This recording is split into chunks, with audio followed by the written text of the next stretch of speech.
Thanks, Kevin. We're following details of an alarming increase in the use of heroin in Indianapolis. Even more disturbing, the profile of users keeps getting younger and younger.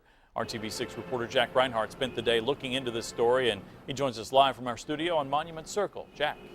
Well, Todd, in the past year alone, Metro Police tell us that heroin use across Indianapolis has increased by more than 30%.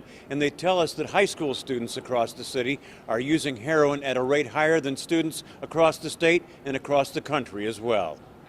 Her name is Leslie, and at 18 she began abusing prescription painkillers until she realized that heroin was more plentiful, more potent, and more prevalent.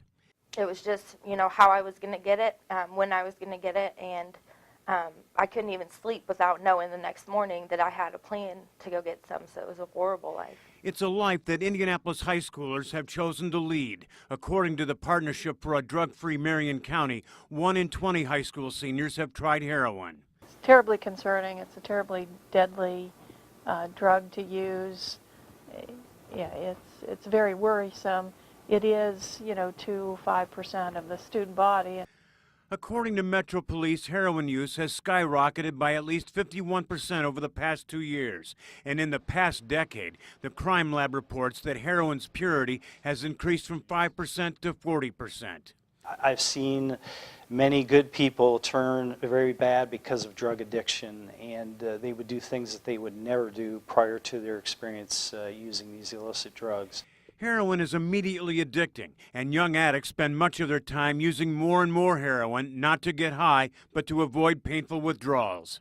Adults tend to think that it's a drug for older people, and our young people are seriously experiencing some life-threatening, life-changing experiences with their heroin use.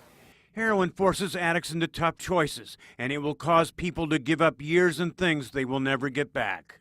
I lost my daughter over this addiction, and I gave her up for adoption, and she's doing really well now. So I'm actually part of her life and able to do that because I'm sober. Now, the experts tell us that parents need to be more involved in the lives of their children, find out who they're hanging out with, monitor their overall health and their performance in school. And they're urged to begin preaching the message early and often about the dangers of a drug so dangerous and so potent that some would choose heroin over their own flesh and blood. Live downtown, Jack Reinhardt, RTV6.